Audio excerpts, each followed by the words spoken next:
For February 12th, 2019 is called to order. Welcome to everybody present and to our television viewers. For tonight's meeting, any item that will be voted on this evening has been posted as required by state law. This meeting is being televised live and will be replayed throughout the next 2 weeks. Please check the board website for replay times. This meeting is also being streamed live on our PPS TV services website. As a reminder, we now have our PPS Ombudsman, Judy Martin, in the back, attending all regular board meetings. Judy will be here to listen to the public comments and, if appropriate, provide additional support to families who need or want it.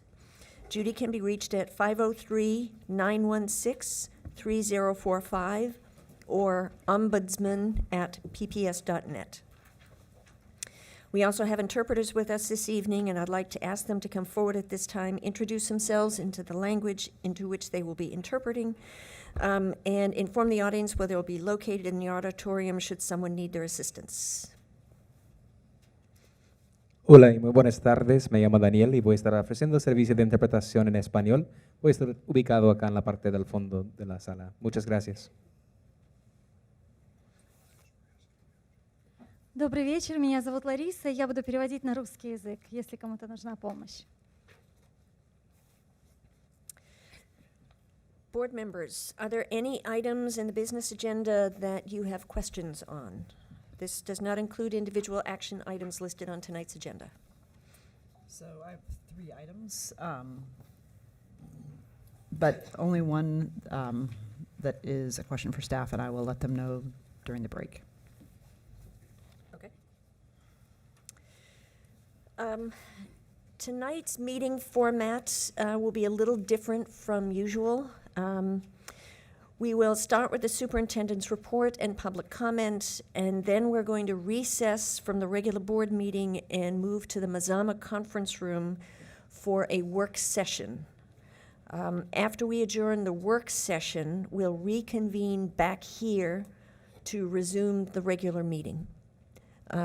During the work session, we're going to be talking about the racial equity lens that has been refreshed, and we will have a budget work session. I should warn you, some of that work session is going to include table work, small group work around tables, so it will likely be difficult for the audience to hear, but this is going to be the first time that the board has a chance to kind of get its hands dirty on budget development. And then following that, we'll return back here for the remainder of the regular board meeting. Okay. Superintendent Guerrero, would you like to provide your report?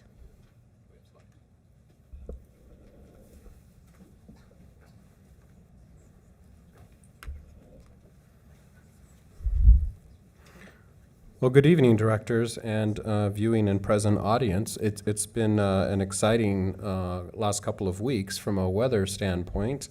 We did call a snow day last Tuesday based on some icy road conditions and forecasts. I want to thank a lot of people who go into assessing our weather situation and a lot of careful sort of thinking about that. In particular, our transportation department, our inclement weather team, Deputy Superintendent Hertz. I know this past weekend we were monitoring the weather carefully, and we always make the call during our team conference call at 5 in the morning. So we do have our process on that decision making posted on our website. But just to name a few steps that we take when we start to learn that inclement weather is in store, our drivers begin scouting out bus routes and head out about 3 in the morning to monitor conditions on our bus routes and report back to our transportation director, which becomes part of our information. Our inclement weather team, which includes representatives from transportation and business and operations and facilities and communications and our chief of schools, our security services, get on this early morning conference call, and we share out our best intelligence at that time period.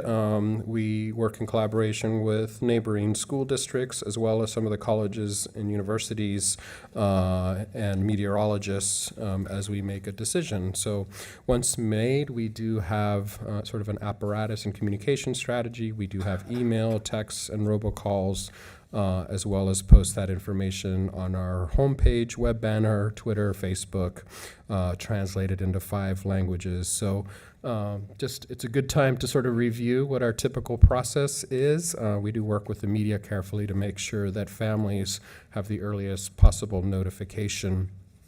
Makeup days, they don't appear to be required at this point, so we will need to determine if we have to schedule any of those makeup days at the end of the school year. If the pattern continues, I think we'll be okay.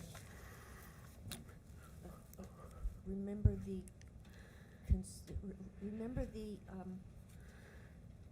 request not to make predictions about weather. Yes, I'm learning. Part of the Portland culture here is just not to speak of the weather. So in the hopes to not jinx it. So thank you for that reminder. So we want to talk about our students' achievements. It's important to recognize many of their outcomes and wanted to focus this evening on that as a topic. This is Beaumont Middle School Jazz Band, which finished first place in the 57th Annual Clark Jazz Festival in Vancouver, Washington. So Beaumont has long had a strong music program, and their winning streak and recognitions continue. So kudos to the Beaumont Jazz Band. Not to be outdone, the Lincoln High School and Grant High School Constitution teams once again are headed to national finals in Washington, D.C. Kudos to them. This is perhaps one of the longest running rivalries here in PPS. This year, Lincoln won the state We the People competition, the 20th such title for them, and Grant, which has won it in the past 2 years, finished second. So both teams are headed to our nation's capital at the end of April 26th to 28th, to compete for the national championship, which Grant incidentally won last year. So PPS is keeping a strong tradition there, and we will wish them both much luck representing and hope that one of them brings home the prize once again. Thank you. Benson High School, there's a lot of talk, a lot of meeting, a lot of engagement going on about this exciting opportunity we have to rebuild it. So we continue to move forward with our planning process to modernize the Benson campus. There will be a complete presentation at next week's board meeting, one of the main events. But here's just a couple quick progress notes. Reminder, this is a very complex project. It has a lot of moving parts. Some are still evolving. But we have done a very large number of engagement sessions, including many of the groups that have been involved for some time. This includes the Benson Design Advisory Group, reviewing architectural concepts, every program in Multiple Pathways to Graduation and other campus programs. Benson DAG has received messaging and updated plans to consider in the upcoming modernization proposals. MPG will be meeting with the Benson DAG, and the Steering Committee and Design Group continues to meet regularly to get updates from the architect. So in all of these listening sessions, and I've had a chance to be at every single one of them with members of the Multiple Pathway programs, there's been just a few themes I want to list out here, and a full report will be shared with the public in the coming week. But one of the things that has clearly emerged is that location is critical. Benson's central location is a major benefit to all students who come from all over the city to attend classes, programming, and support services. And transportation options are one of the reasons. The fact that it is on a hub with bus lines and MAX are essential to our students who participate in these programs. One other theme is that childcare is important on or near the campus, and that Benson as a whole campus can continue to do more in its efforts to make sure it's an inclusive environment for all program students. At our most recent meeting of the Benson Modernization Steering Committee, we heard a presentation from the design firm. This doesn't necessarily represent a final design recommendation. It's just up there to be illustrative, but they are tasked with arriving at different options to meet, as called for in the board's resolution, alternatives and possibilities for how to move forward. So we're continuing to study a variety of those options, and those will be presented to the board in the coming week. So stay tuned for that important conversation. Visioning. We had our second two-day meeting of the Guiding Coalition at Franklin High School recently. Thank you, all those folks who were present. We're starting to narrow in on a future graduate portrait, an adult portrait as well, calling out both those skills dispositions that we want to see for our future graduates, as well as the kinds of competencies and characteristics we believe are important to the adults that work with our students. Some themes that are definitely emerging as attributes for our students are areas like critical thinking and empathy and the importance of effective communication, an ability to be innovative and creative, and also lots of important discussions about the kinds of system shifts and the kind of educational programming that will be required to support those kinds of attributes in our students.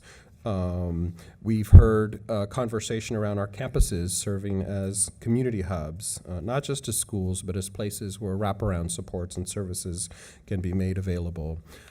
We've also been informed along the way with participation in some learning journeys. So we've had a number of folks who have had the opportunity to visit some innovative programming to see how other school systems and other school settings are thinking about these questions.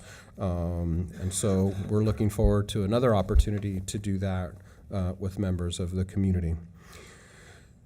So these meetings, as well as dozens of other smaller engagement sessions, are helping to provide the school district with some really invaluable input. We're really appreciative of the community's input in this visioning process. As many of you here can probably attest, these have been, really energizing, highly productive sessions, and are anxious, of course, to see how this all begins to continue taking shape.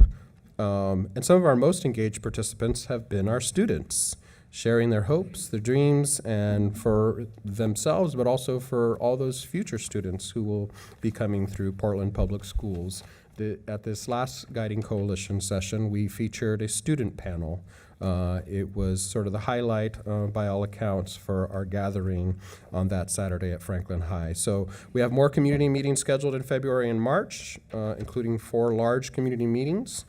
We hope that folks will take a look at our calendar posted on our website and make their way to participating in some of those sessions. Quick commercial about some of my own time out and about. As you might be aware, I'm an elected member of the Executive Committee of the Council of Great City Schools, elected by peer school board members and superintendents from around the country. We had a recent meeting. Our agenda focus, just so folks don't think I'm not working, we had report outs on current research efforts.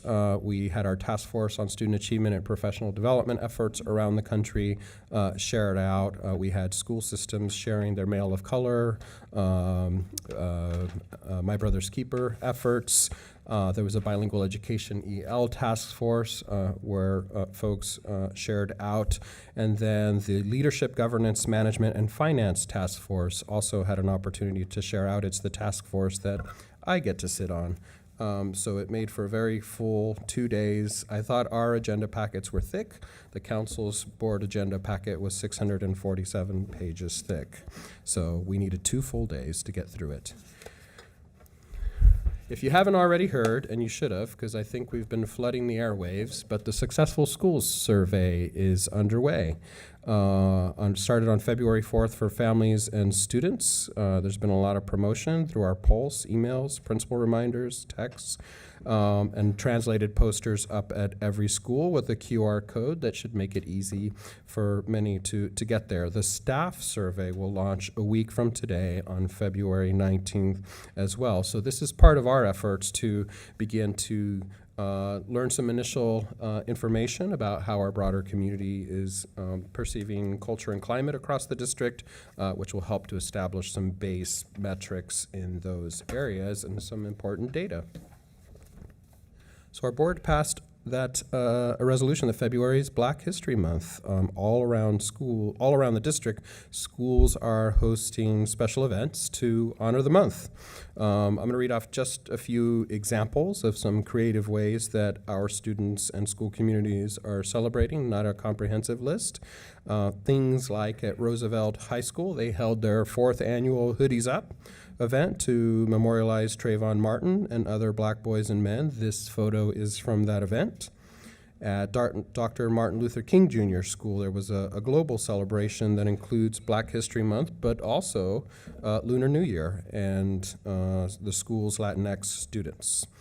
Alliance at Meek held a Black History Month assembly and a soul food lunch. At Franklin High School, among their many events, was a love affair with black hair, and an event aimed at empowering student voice called Listen Up, Stand Up, Speak Up. At Lincoln High School, the Critical Race Studies class has covered the school's hallways with posters of Trayvon Martin in an event titled Say His Name. And Arleta is starting and launching its first ever Black Student Union. Well, why is it so important that we take the time to recognize Black History Month? Well, it's perhaps best that we hear from one of our students directly. So in an effort to incorporate student voice here at the board meeting, I would like to invite up one of our dear students, Ms. Sarah Steele from Jefferson High School, who happens to be student body president and is very active in the Black Student Union, and as you may be familiar, has a passion for social justice and has the goal of attending a historically Black college or university. So I'd like to take personal privilege to invite her up and better have a student describe for us what it means to have a Black History Month and how to keep it alive. Okay, my name is Sarah Steele, and this is what Black History Month means to me. Black History Month is a time of celebration, a time where Black excellence in every form can be recognized, and appreciation should be on the forefront of everyone's mind, in the workplace, in school, and in your own lives. But it also leaves a place for manipulation. It's a time where people can feel they have done enough by appreciating us 28 days out of the year. It creates a sense of comfort in the complicity and not caring that comes the other 11 months. That in itself is why I am able to come up here and share my voice on this same microphone that cut me off just a few weeks ago. This time to speak is equally appreciated, but my Blackness has not changed. The month of the year has. Thank you. Thank you, Sarah, in her own words. That concludes my report. Okay, thank you. So we're going to continue with student and public comment. Ms. Hewson, do we have anyone signed up for student comment? Yes, we have two, Marcos Turner and Desiree Neon.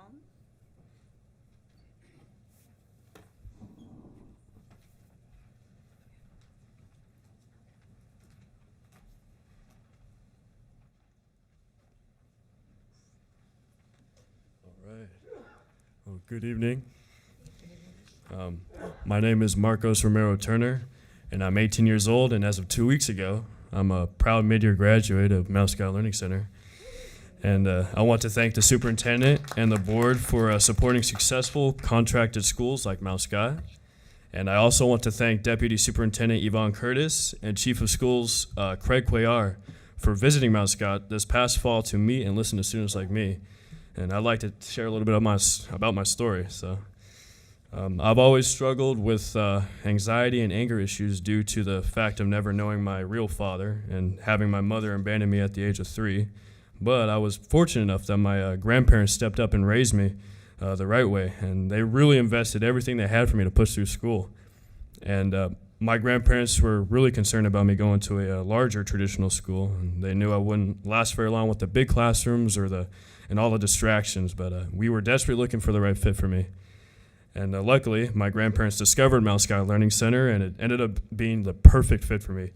Just entering the building at Mount Scott, I felt like coming home, and I felt very safe. So it was very, very important to me. The small class sizes, the one-on-one help, and the teacher's attention, and the care for each student definitely made a difference for me. Mount Scott Learning Center has encouraged and supported me in my interest in entrepreneurism and allowed me to grow in and out of school. And over the past 2 years, I've been very fortunate enough to be connected with several people in the business community. I've been mentored regularly by the co-founder of Digital Trends Corporation, the owner of Portland Gear, and other local entrepreneurs. And Mount Scott definitely gave me the confidence to pursue these relationships.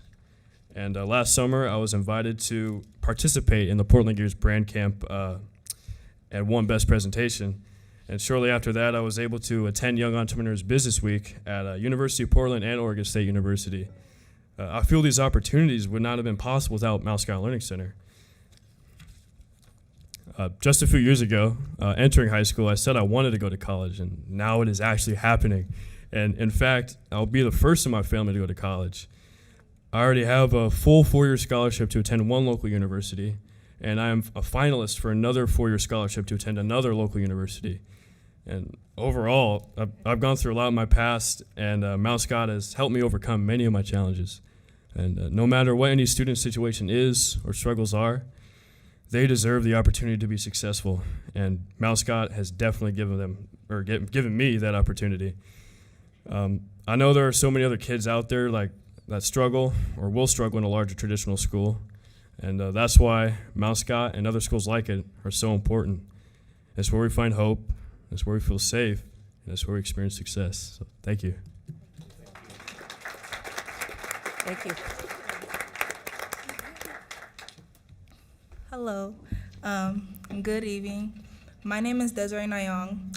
I am 17 years old and a senior at Southeast Campus of Rosemary Anderson High School in Lentz. I want to thank the superintendent for making alternative education available. I left my formal school for several reasons.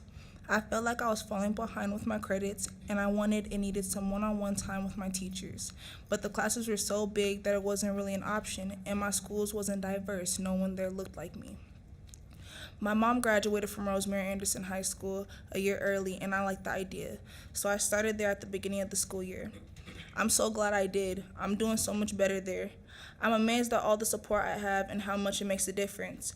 My classes are smaller, so my teachers really worked with me to get ahead. It's not just the teachers either. All the staff members have my back. I know they love me because I see it and I feel it. Many of my classmates look like me, they understand me, and they also want to see me succeed. There are other opportunities besides classes. There are programs to help me discover what I want to do and grow so that it's less intimidating for me to plan my transition in June after graduation. I'd like to attend a historical Black college or university to study sociology. I want to be a social worker and help troubled youth. In a couple weeks, I'm traveling to the South to visit HBCU colleges with Rosemary Anderson staff and students. There are so many reasons why Rosemary Anderson High School is a better school for me. The smaller size, relationships with the teachers and other adults, resources that help me with internships and jobs, and a sense of family and belonging. It's not just about getting a diploma. I'm learning how to take better care of myself in many ways. I want more for my life, to do things I didn't even know I could do. I remember starting at Rosemary Anderson, and I didn't think I would fit in because the school was so small. I was so used to big places with lots of people around me. I started getting more involved and built some great relationships with other students and staff. I know I came to the right place when I got my first progress report. I had all A's for the first time in my life. I know there are a lot of students like me who can do those things too. I want them to find out about this alternative high school so they can get on track and make their lives better. It's important, and I'm important. Thank you. Thank you.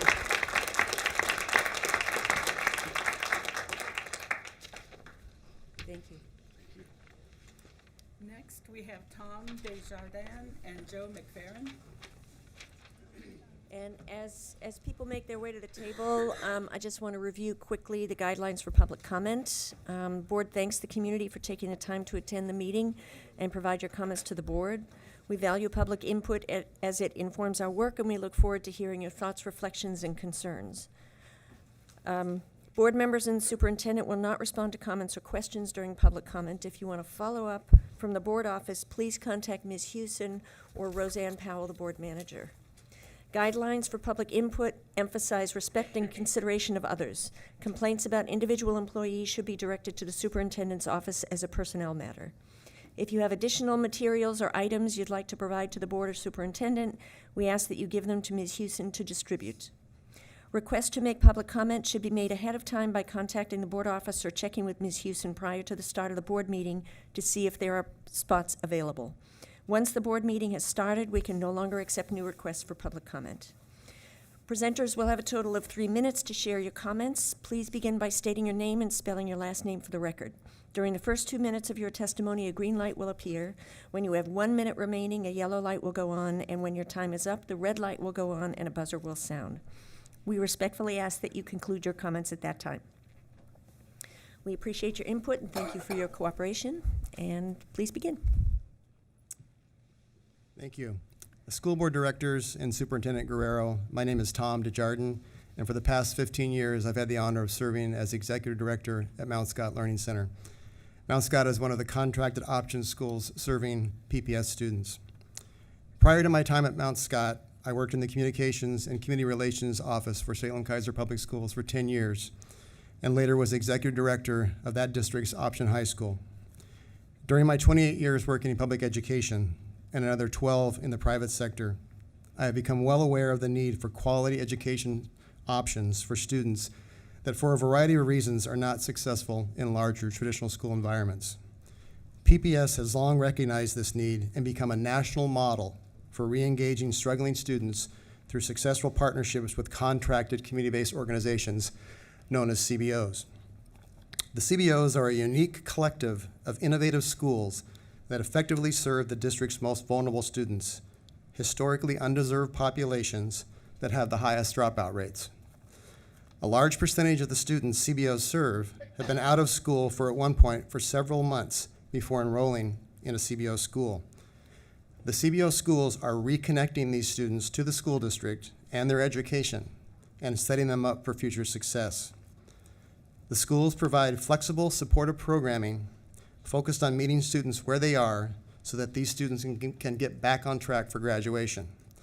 These services include small schools and class sizes that allow for more teacher attention, relationship-based environments that emphasize stability and predictability for trauma-impacted students, culturally specific services and programming, mental health counseling and support, including drug and alcohol services, social and emotional supports that keep students engaged and enrolled, restorative and non-exclusionary discipline practices, and workforce training and post-secondary planning. We do all this and much more in close collaboration, alignment, and partnership with the school district. You've already heard tonight from 2 of the many PPS students served in the CBO schools. And I want to thank those of you, including Dr. Curtis and Dr. Cuellar, that have taken time to visit our schools to listen to our students, which are also your students. Overwhelmingly, these students agree that the small, personalized CBO schools are the option they need to succeed, and that their success will not happen within a large, comprehensive high school. In closing, thank you for recognizing that different students have different needs, and that not every path to graduation looks the same. Thank you for working to ensure that every student counts. Thank you. Thank you. Wow, that was really nice. My name is Joe McFerrin II. Good evening. Chair Moore, board members, student representative Pasler, and Superintendent Guerrero. I serve as the president and CEO of Portland OIC and the Rosemary Anderson High School. I also serve on the Oregon Advanced Ed State Commission, responsible for accrediting schools and districts in our state. The House Bill 2016 African American Black Student Success Advisory Board, the Metro Area Workforce Development Board, and the Mayor's Council of Economic Advisors. These service commitments are aimed at improving outcomes long-term for struggling students in our community. POIC and PPS have partnered for more than 30 years to serve primarily low-income students living in underserved zip codes. Through our long-standing partnerships, we have changed lives, positively impacted our community, and provided hope for so many families overwhelmed with despair. The purpose of my brief testimony is to share the benefits to PPS for contracting with CBOs, call out resources leveraged by CBOs to educate students, and to offer up 3 opportunities to improve our work together in the years to come. First, CBO's benefit to our community is the obvious is by increasing the number of graduates each year, increasing the number of young people ready for college and career, and reducing the number of opportunity youth in our region. Opportunity youth are defined as young people 16 to 24, not in school or not working. A better educated community will benefit us all. Secondly, by necessity, CBOs have leveraged additional resources to meet student needs. From the public sector, Portland Children's Levy, Metro, and various departments throughout Multnomah County and the city of Portland. Corporate partners include, but are not limited to, Anderson Construction, Boeing, PCC Structurals, EY, Amazon, and Nike. Philanthropic partners supporting CBOs historically include the Oregon Community Foundation, Meyer Memorial Trust, the Collins Foundation, the Johnson Charitable Trust, and the Miller Foundation. Nonprofit allies include Northwest College of Construction, Friends of Trees, Boys and Girls Club, Friends of the Children, and the Rebuilding Center. CBOs have partnered with these organizations and many more to secure funding, volunteers, board members, technical assistance, and in-kind donations. There are 3 opportunities, I believe, that we can work together to improve our work. One would be doing a better job with students on IEPs together. 2, increasing mental health services to many of our students with mental health issues and concerns. And 3, working together to keep our schools all safe from violence. On behalf of the CBOs and the Rosemary Anderson High School, I'd like to thank the board and the superintendent for your continued support of CBOs and the guidance and leadership from the Office of the Multiple Pathways to Graduation staff. Thank you. Thank you. Next, we have Bella Penberthy and Stephanie Messenbrink.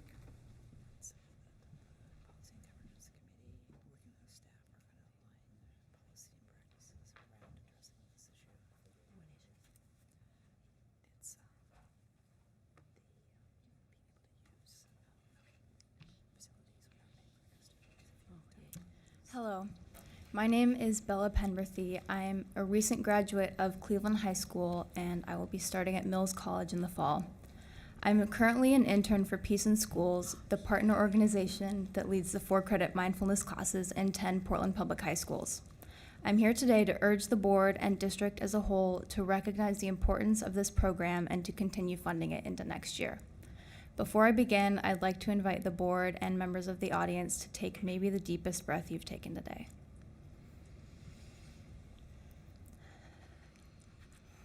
Thank you. While I was at Cleveland, I took the Peace in Schools class for 3 semesters. I took it that many times because it changed my life. It gave me tools to deal with anxiety and chronic illness.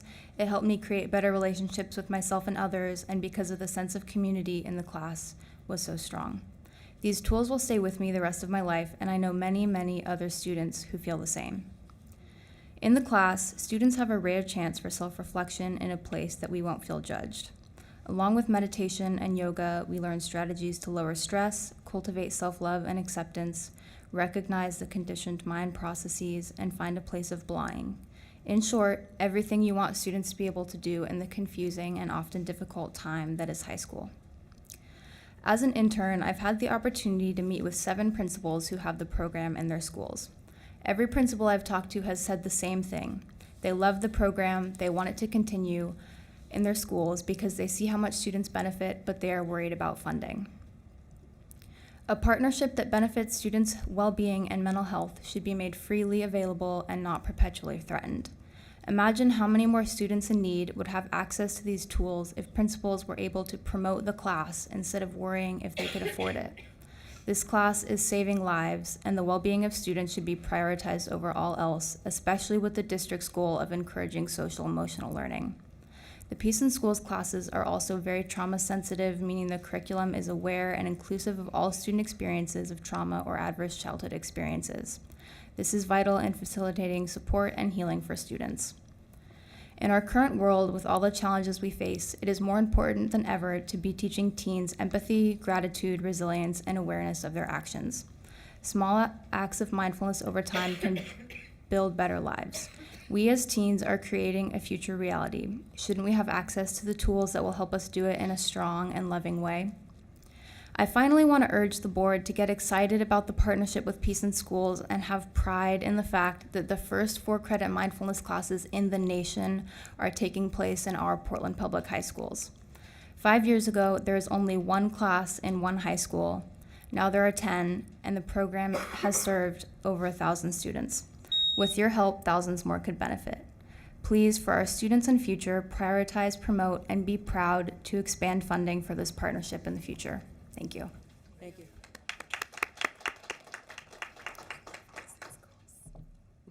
Hi, I'm Stephanie Messenbrink, Mesenbrink.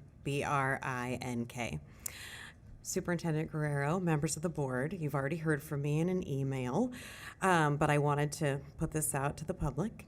I'm the parent of a 5th grader at Scott School. I'm also a member on the Scott PTA board. I'm writing to you to present an issue with regards to building use for PTA events that seems to unfairly affect Title I school PTAs like ours. In order to hold fundraising events at school, we are required to complete a CUB and pay the associated fees.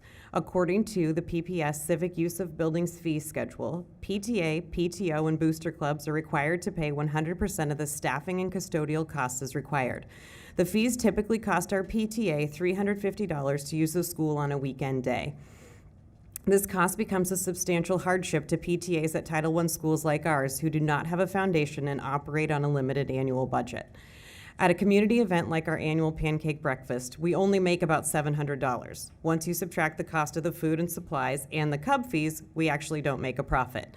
Title I PTAs typically don't have the option of renting other spaces, so using school buildings is our only option. PTAs can get around the fee if the school principal is willing to be at the event. However, not all principals are able or willing to do so.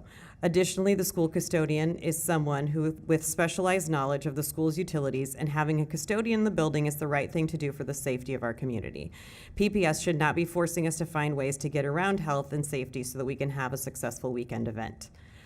It's also been brought to my attention that some schools don't have to pay. It just depends on who you ask and if you ask the right person, or maybe we just don't know who to bring the muffins to. I don't know. The Scott PTA board has discussed this issue and would like to propose a solution. Allow Title I schools to have 2 days per school year that allow building use with a custodian without the fees. This would allow PTAs with limited resources to hold fundraising community events at school and actually raise funds in the process. Thank you for considering this request. Thank you. Thank you.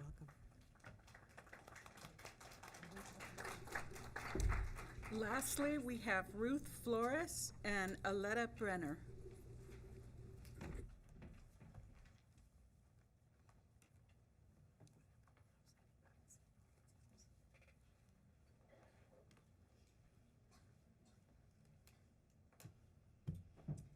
Good evening. I am Ruth Flores. I am here today as the president of the PTA for Trillium Public Charter School. And it has recently been recommended that our charter be revoked. And our community is in a tornado of activity to save our school. In Trillium's charter agreement, it says that the district must give us reasonable opportunity to cure any deficiencies before taking action. So reasonable opportunity becomes the operative question. What's difficult to see from the outside is how much change and how much needed to change in a very short time in our school. Our current executive director got the position at the beginning of 2017 as a surprise. Our executive director left abruptly, who had been there for 3 years.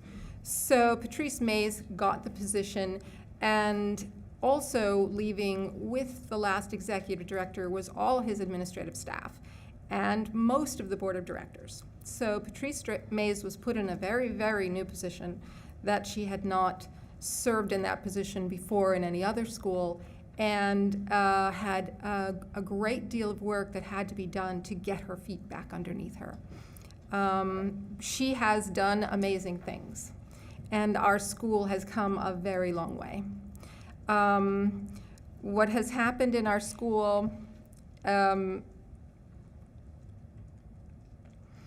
what a lot of our focus has been on restorative justice, which has worked very well in our schools for dealing with behavioral problems in the classrooms.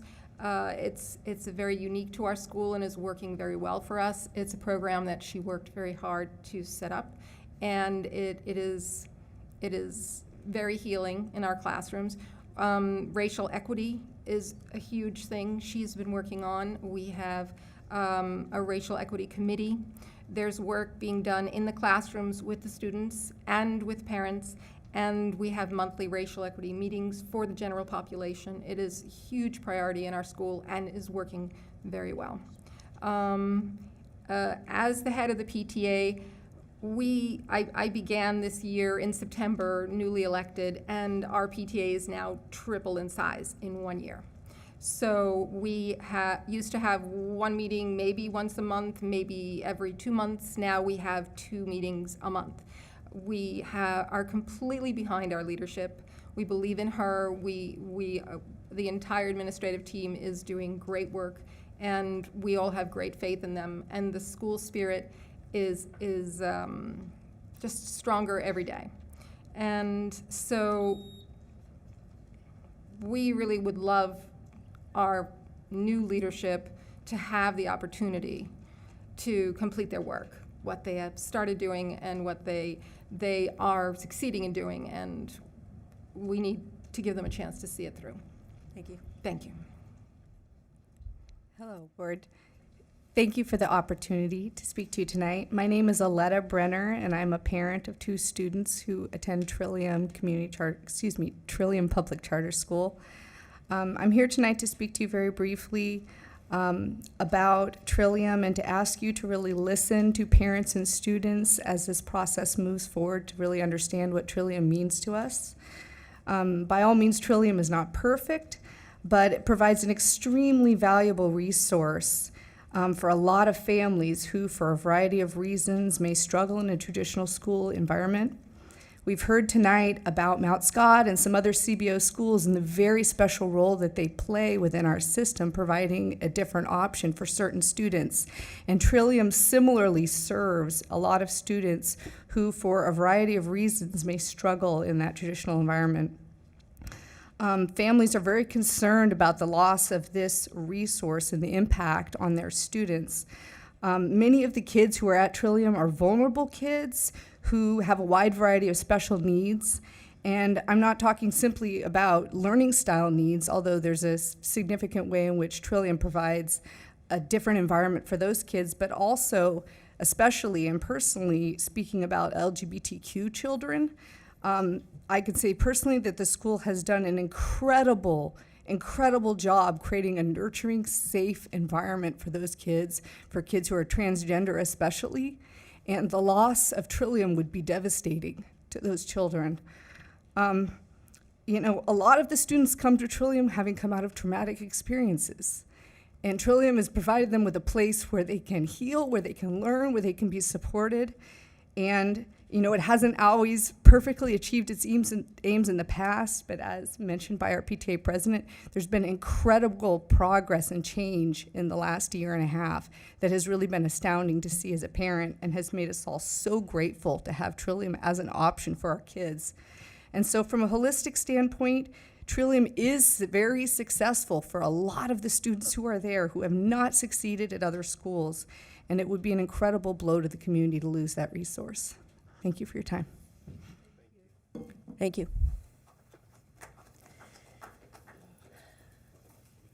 Okay.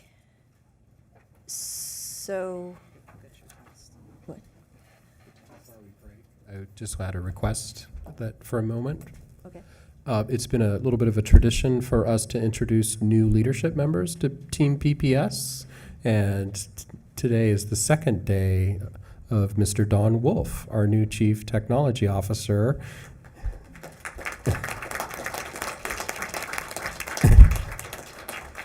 We like to provide our new members of our leadership team a moment to tell you a little bit from where they came and what they're looking forward to in this new leadership post.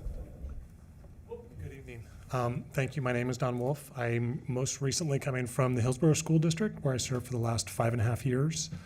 I'm very excited to be part of PPS, the change that's happening here, the path forward that we're looking forward to, and making technology a relevant and very clear part of that path is what excites me and what brought me down here to the school district. So thank you for the warm welcome. Glad to be here and looking forward to the work and working with all of you. Welcome aboard.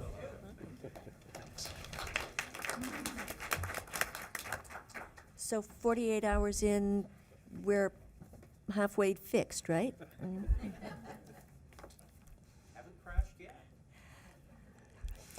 Okay, so at this point, we're going to suspend the board meeting, and we're going to move upstairs to Mazama and reconvene as a work session.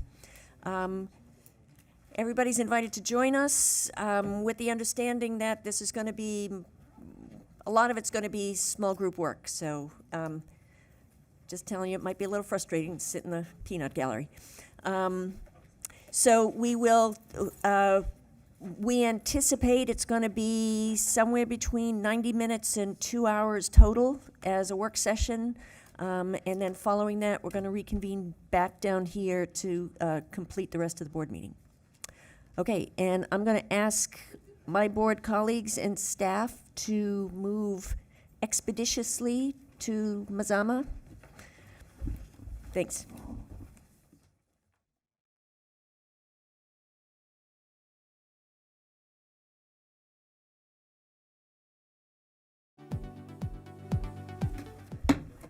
Okay, we are now reconvened as a regular board meeting after the work session. And the next two items on the agenda are the board work plan and the superintendent's goals. And we will be voting on them separately, but I wanted to give a little preamble by way of introduction to the two documents.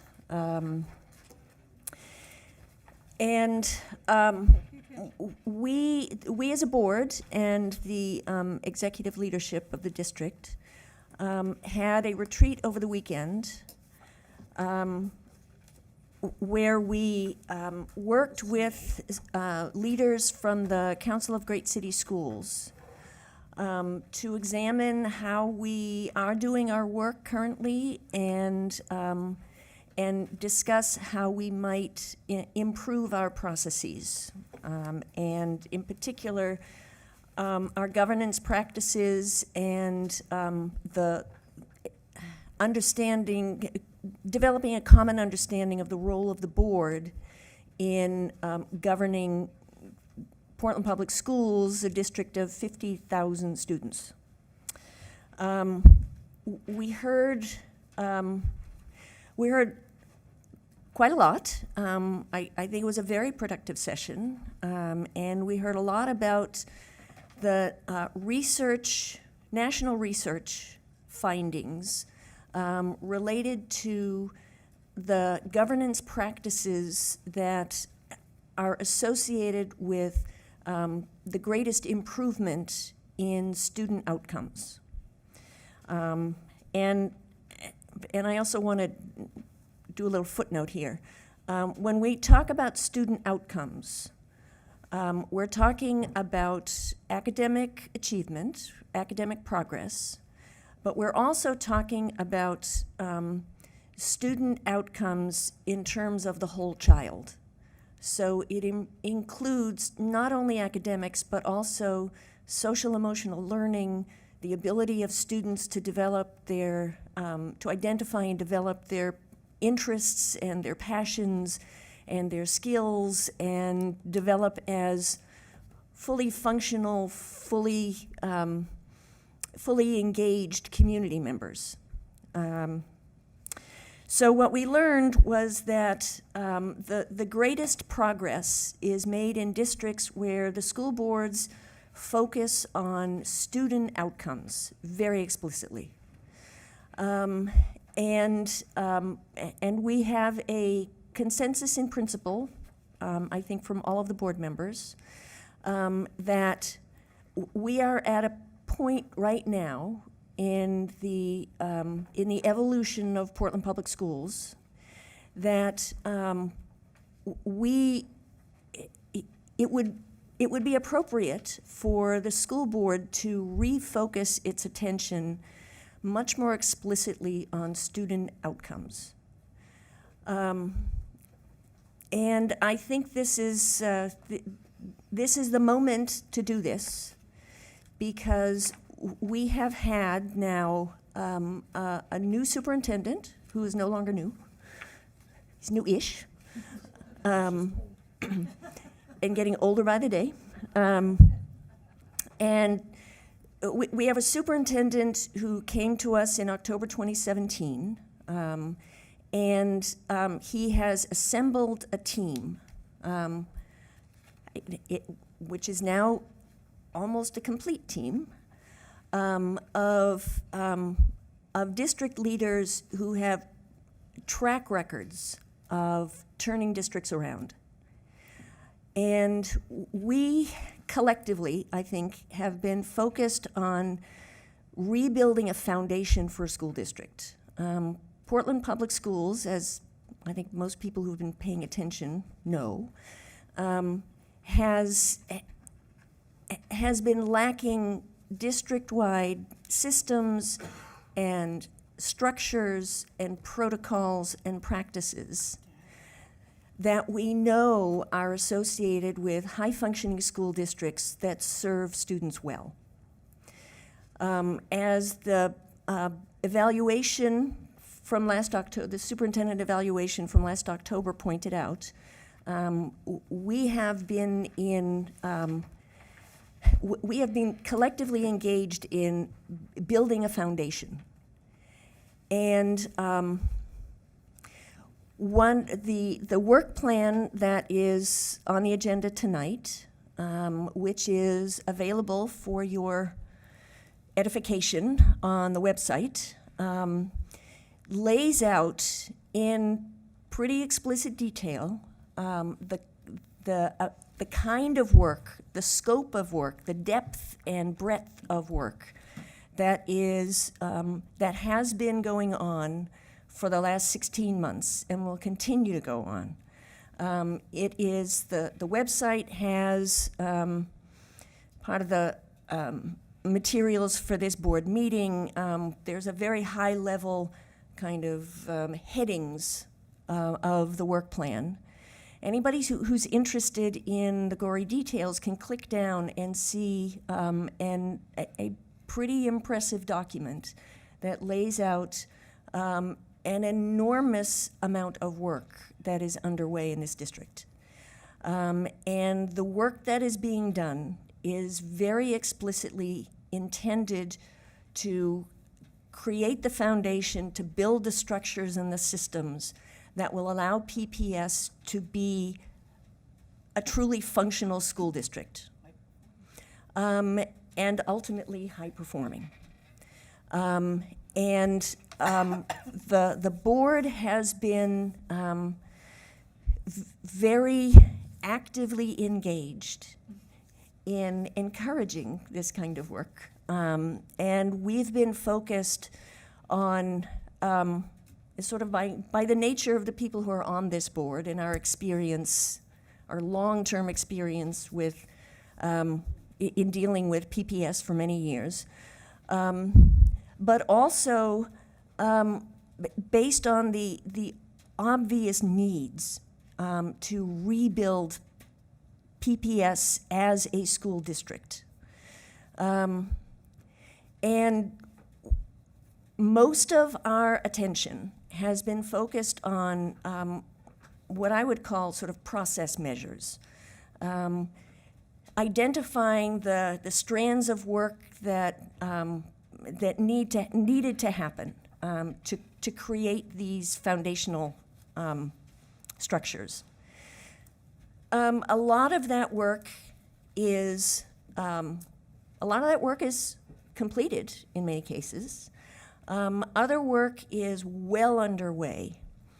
The work plan and the goals, the second document that we're going to be voting on tonight, lay out some of the highest priority efforts that are underway.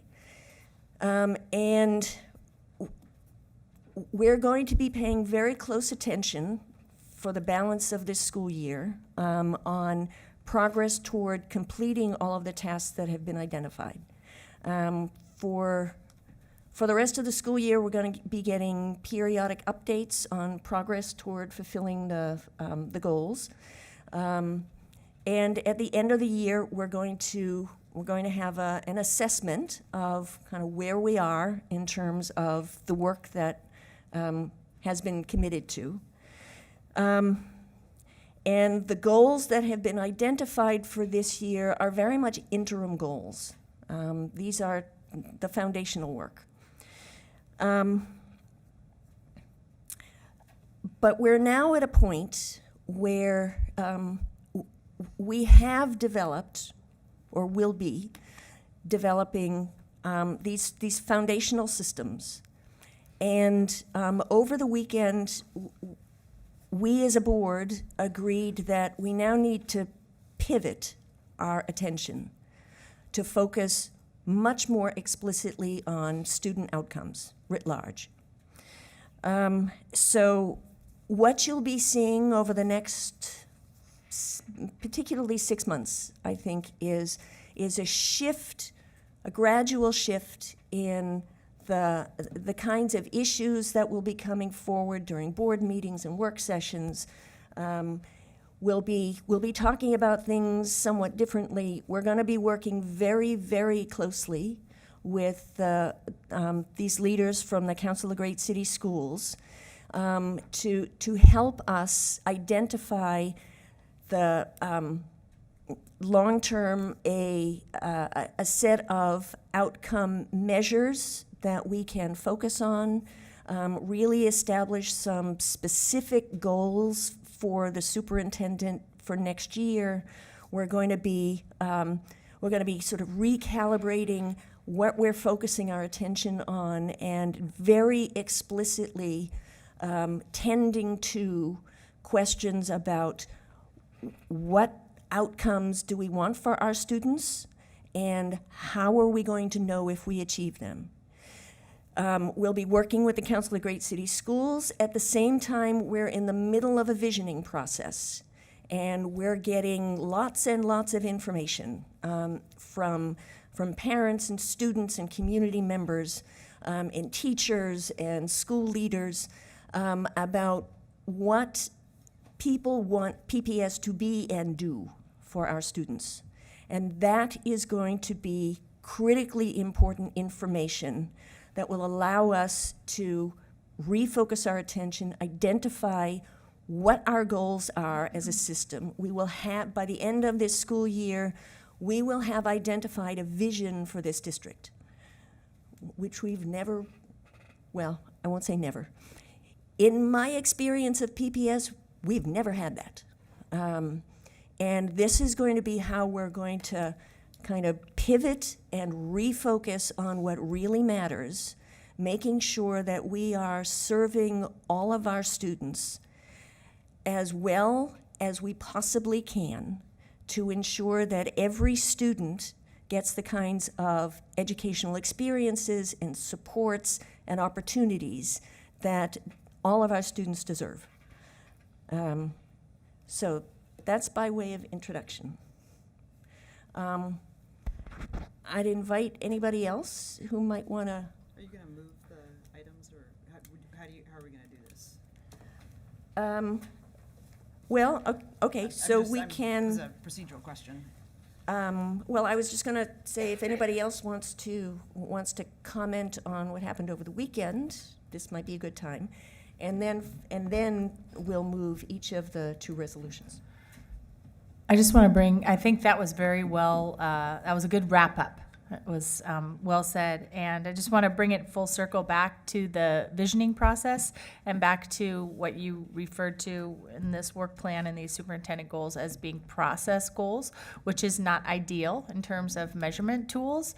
But the visioning process is the idea is that it will result in a strategic plan, which will result in very clear strategic priorities, which will be our metrics for the district as a whole and for the superintendent's performance in his leadership role.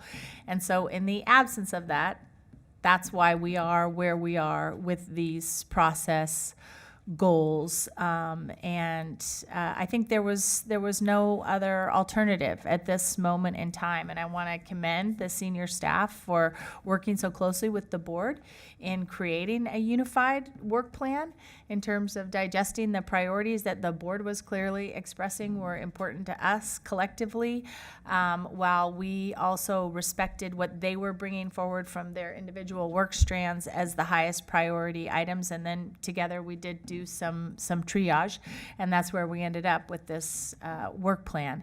And again, just from my perspective, the goals that we have before us as far as the superintendent goals are really just another expression of the work plan roadmap, and not so much performance metrics, but we are all united that this is ultimately what we want to see, want and need to see for our kids in the next year, and that's what we're asking for you and of you and your leadership. So want to comment that that work plan that you can click down and see is actually a pretty amazing document. And I've been, as a teacher and educator in many districts, I haven't seen anything that is like that and detailed and really, as you call it, a roadmap of how things are going to change. And then how we can really start focusing on student outcomes. So it was very exciting as we shared our work plan and went through the retreat to understand that in the time that you've been here, so much foundational, so many of the foundations have been built. And shortly, I think, really we'll be able to see so much of the progress. So the goals aren't what we want them to be now, as everybody has reiterated, but they are the process goals to provide the foundation so that we can really then hone in on student achievement in the next cycle.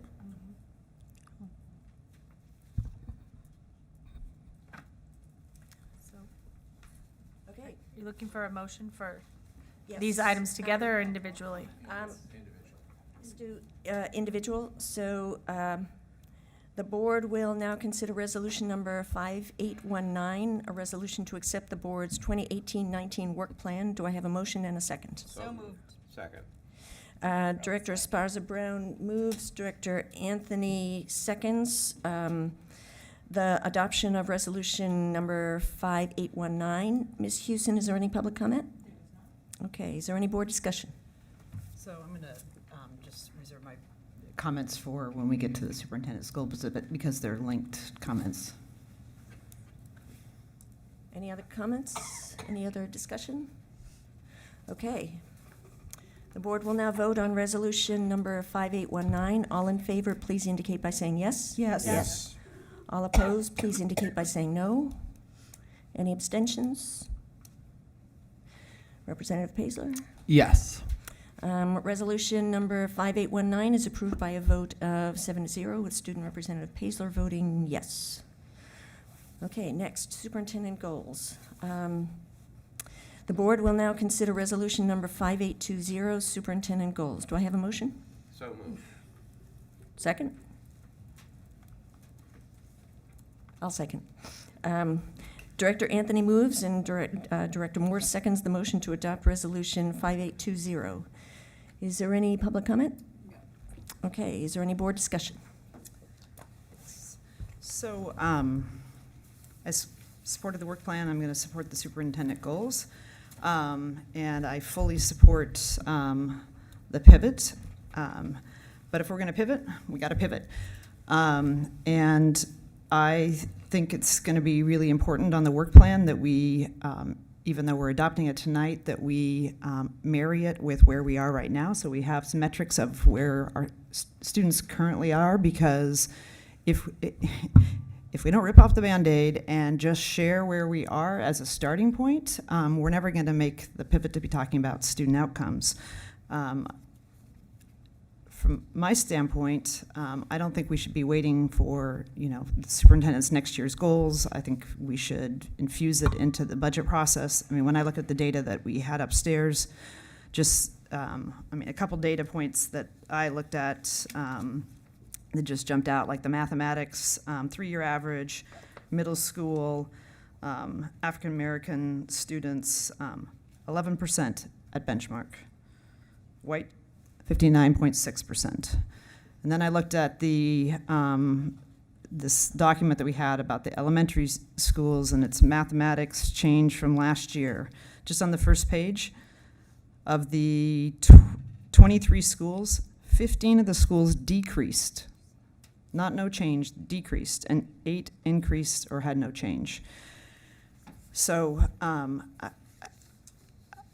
I think this data is when it's laid out against the work plan or the superintendent's goals, even if it's a benchmark or where we are, it is, I think, going to be hard for the community, except in some cases that that's where we are. But if you are a parent of a child who is not achieving, you know that already, and so I don't think we should shy away from where we are. So I would really hope in the budget process and next year that we stop talking about process or foundations, that yes, it has to happen, but we need to make the pivot and do foundational work and identify where we're going to, if we're going to apply, if there's going to be strategies applied, like what are we trying to achieve with those strategies? So the $20 million, what are we trying to move on these numbers? And they are what they are, and this, the board and the superintendent and all the new staff, like, we got them, so, we now own them, and I really hope that we make a strong pivot, not wait till the vision's done, the strategic plan, that we sort of get after it, because there's some basic stuff we can do. We can't wait for a whole nother budget cycle to identify some things that we want to move. So I don't think anybody has discussed waiting for another budget cycle, so I'm not quite sure. We all are aware and really concerned about the disparities, particularly me. I'm looking at the groups that, kids of color and kids like me that haven't had equitable education. Are you kidding? But we haven't even had an IT person to give us the data until recently. So I think that we are on the right track. And the foundations that we are putting into place and the discussions that we're having and the kinds of exercises that we just did about the budget is what is really helping us to now be able to look at the budget differently and to prioritize. So, I think that I agree.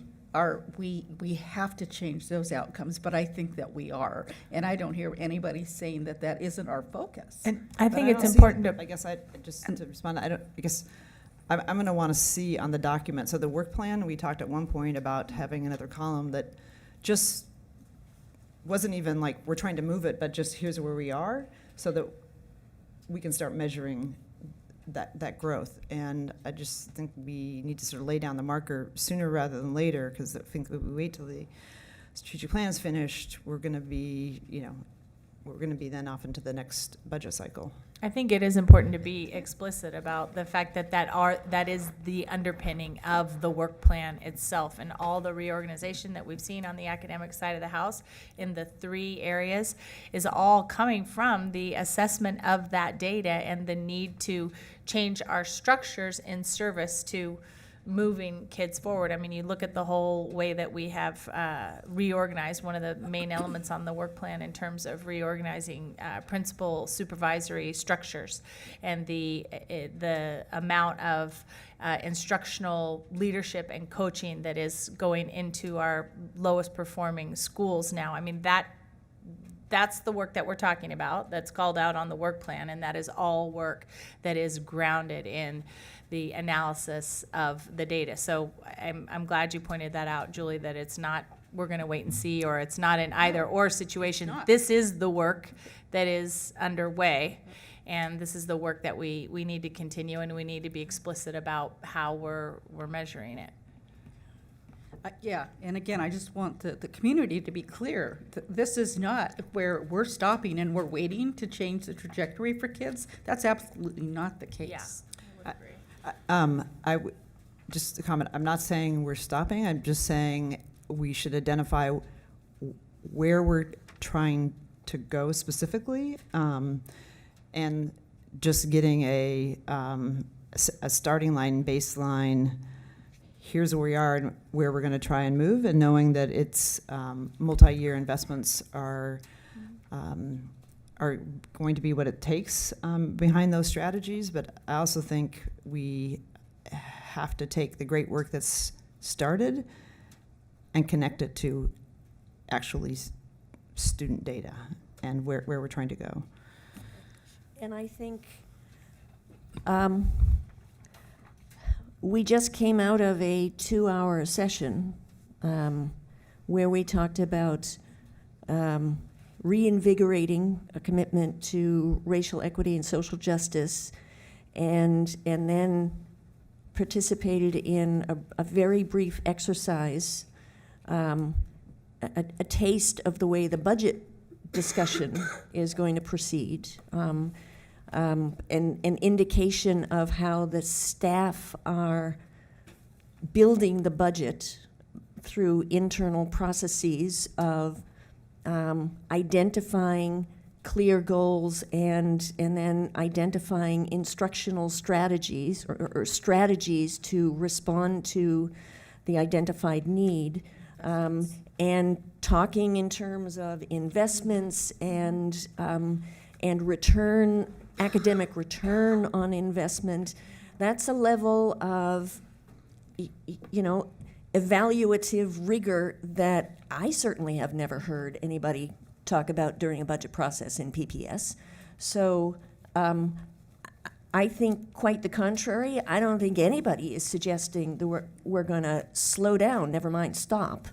And we're going to be using this budget process this year to identify the places where investments will be most productive to improve student outcomes, and set up metrics to evaluate them over time. And this is a budget process. I've been pretty deep in budget weeds in this district for the last 8 years. I certainly have never heard anything like this before in budget discussions. So I'm looking forward to this budget building process as an opportunity to be transparent about what the needs are and how we're going to meet them, even in the face of a cut budget. Mm-hmm. I think an important component of that too is the flex our ability to course correct too, which we talked about upstairs. And so, you have to balance giving things time to have an impact, but also to have metrics that show you when your investment is not getting the results that you're looking for and when it should be deployed in a different way, and to have the courage to make those decisions. And have the ability to know when those decisions are necessary. Right. And we've never had that before. Right. Okay, any other discussion? Yes, so I just want to say, yes, I'm a little puzzled by Director Brandmeyer's comments, but I'd like to focus on the actual resolution. And I'm going to be voting no, because I think we heard over the weekend that these are the wrong set of goals. We're already most of the way through the year anyway. We're pretty close to having a vision. So and that's what I'm taking away from this weekend and where we need to go. You know, if you want to wait and pivot later, pivot is the, you know, if that's the word we're using, wait later. I'm no problem with that, but that's where I'm going now. So I'd rather that we had an informal tracking of the work plan in the interim, and you know, when we get back on cycle for an annual evaluation, that we come up with achievement or a student outcome centered goals there. So it's not any big difference, but that's just where I am. I respect that, and from my point of view, I'm really viewing these two documents as the same thing, and that this is not a tool really for the superintendent's performance, other than that he is ultimately responsible for the success and execution of this broader plan. Yeah, exactly. And that we know this is not where we wanted to be. We've all, you know, I think expressed that, but this is where we're at now. And at least it gives us something to measure in terms of setting that foundation that will then allow us to really move on to outcomes. So I think, in fairness to the superintendent, we need to be clear that, like, this is the tool. I mean, I don't think we can say we're going to vote for it, but it's not really the tool. I don't think that's fair to the superintendent. So if we're going to approve it, then, I mean, the expectation is That's why that's right. why So I think that, and you know, I was almost going to be in the same position of being a no, because I would rather have, well, I think it's very late in the process, but rather have non-process goals. But I think if we approve it, the expectation of the superintendent is that that's what he's going to be evaluated against, not some other metric. Okay, are we ready to vote? Did you want to say something? Probably the main responsibility that a Board of Education has is to offer clarity around the expectations it has for its one employee.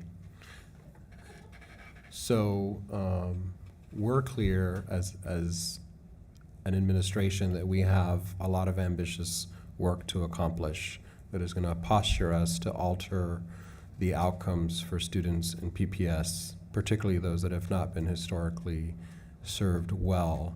There exists a plethora of baseline data already. We are reacculturating the system at the school level, at the department level, the central office level, and as we learned this weekend, at the board level, to be data literate.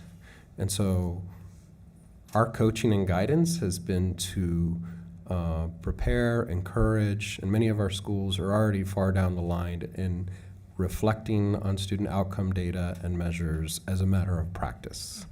And so you saw a small sampling today. We regularly put it on the table all the time in thinking about the work that we need to do.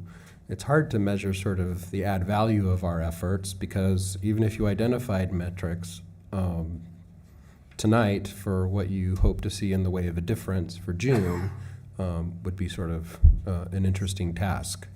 So, and we know what the trends have been over the last, there's a lot of 3-year data samples. We could go further than that. What we'd like to be able to do is kind of present a very 360-degree sort of approach to how we will engage in cycles of continuous improvement that are evidence-based.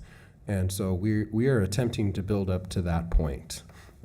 It's also helpful to identify measures and evidence of success towards an actual vision of what we want to see for outcomes for students. So we haven't defined that yet. And we've invited the community to help us define what that co-constructive constructed collective vision will be, so that it's helpful for us to actually articulate a set of strategies wrapped around a theory of action towards that vision.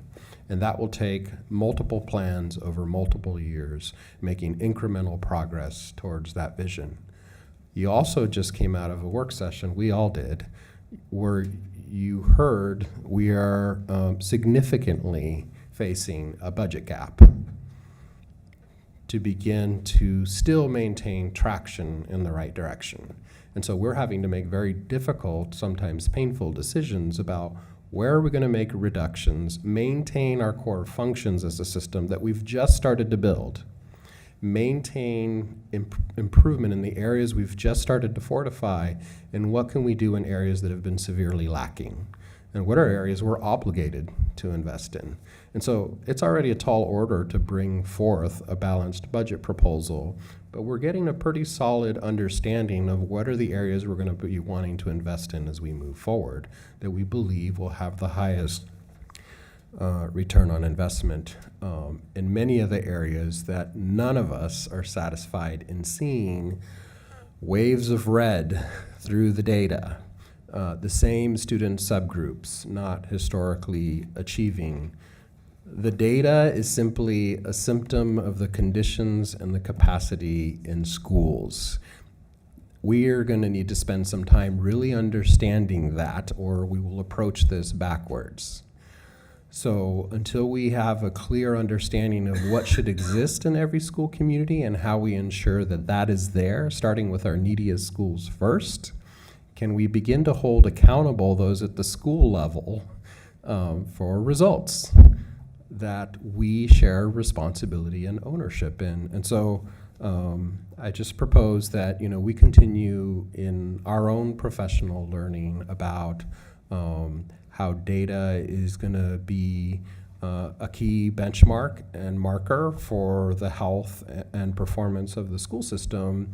But I'm looking forward to a lot of conversations around what it looks like to have a concrete evidence-based theory of action in play here in PPS, because that is a trajectory that will get us accelerated student outcomes for the ones that we say that we are concerned about. And so how do we maintain both a racial equity and social justice lens while simultaneously promoting excellence in the school system? And so we have an opportunity to build on lots of examples living today in our schools in either of those areas. We just need more of it. And so I think the work list list of tasks that have been identified, we're going to stay focused on those this year. We will present to you our progress against them at the close of the school year. We actively every day are tracking our energy and how we're coming along. We're going to be ambitious and saying we're going to do our best to complete them all. And I am looking forward at midsummer to having a vision underway to being published to kick off a school year with our community, with a strategic plan starting to get drafted, with a balanced scorecard version 1.0 to go, and that our sessions begin to reflect a syllabus where we are progress monitoring and understanding the strategies and the work that's going towards a range of student outcome measures that give us confidence and that we're moving in the right direction. So I'll just say that. That's pretty coherent. Okay, any further discussion? Okay, the board will now vote on Resolution 5820. All in favor, please indicate by saying yes. Yes. Yes. All opposed, please indicate by saying no. No. Any abstentions? Student Representative Paisler? Yes. Resolution 5820 is approved by a vote of 6-1, with Student Representative Paisler voting yes. Okay, next item is business agenda. The board will now vote on the remaining items in its business agenda, having already voted on resolutions 5819 and 5820. Ms. Hewson, are there any changes to the business agenda? Okay, do I have a motion and a second to adopt the business agenda? So moved. Director Constam moves, Director Anthony seconds the adoption of the business agenda. Is there any public comment? No. Is there any board discussion? Yes, I had a couple things. One, and I've given Mr. Garcia heads up, that there is an acceptance of the grants from Myra Memorial Trust for family engagement. And I've had several, it was a great win for the team to win that grant. I've had several people in the community have all these ideas for how we might spend that money to increase community engagement. But I think it's important to note that there is a specific purpose for it. And I was wondering if Yeah, the Jonathan superintendent. Garcia, who leads our strategic partnerships and fund development. This is a big win for work that we want to do in this area. But of course, when you apply for a competitive grant, it requires an application that already stipulates what you would be committed to doing. So can you elaborate on that? Yeah, definitely. So, as you all might know, this is the first grant that Myra Memorial has given directly to PPS since 2007. So I think, again, it just shows the commitment from our philanthropic community to invest in areas of opportunity for the district. So this Myra Memorial grant specifically is to support our efforts to sustain and cultivate effective partnerships with our families in our community. What we know is over the last year that since I've been on board, that we have this perpetual cycle where the district is claiming that we do community partnerships or community engagement right, but the community has expressed on many occasions that we're not. And so this is our attempt to bring the conversation together to plan how we as a district can do this right. And so we're going to be using some frameworks that are proven concepts nationally. So we're looking at Professor Karen Mapp's work, her family and community engagement capacity building framework. But we're also wanting to think about using a community organizing as a tool for school and district transformation. And so we want to be really creative about how we use Karen Mapp's framework, which again has been proven across districts, urban, suburban, rural, but then really bring community organizing tools and a lens to build something creative that is only unique to Portland. And so really excited about that, specifically in terms of the outcomes that we've outlined in the grant. So there are essentially 3 grant outcomes. The first one will be to redesign our organizational structure to support family and community engagement, community and family empowerment. And so that's the first direct outcome of this proposal. Secondly, we're looking to expand our capacity as a central office, and then ultimately our school-based staff to do effective family engagement to support student achievement. And so we're going to outline very clearly what those areas are and begin a work plan, to implement that work. And then the last outcome that we've identified is to strengthen voice of families, especially families of color and those that have been historically left out of the conversation here in Portland, to support, again, ultimately student achievement. So we're trying to make the direct correlation that, as part of a school transformation, that one of those key ingredients is family and community voice and community empowerment. And so the way that we're doing this is we're going to be enlisting the support of our community leaders, community partners, such as Unite Oregon, such as the Coalition of Communities of Color, folks that are out in the community really working day in and day out on the ground with communities and really have a pulse of what families, parents, students are sharing. And so again, want to be able to create a mechanism in which we bring that up to the central office, up to the leadership, to the board.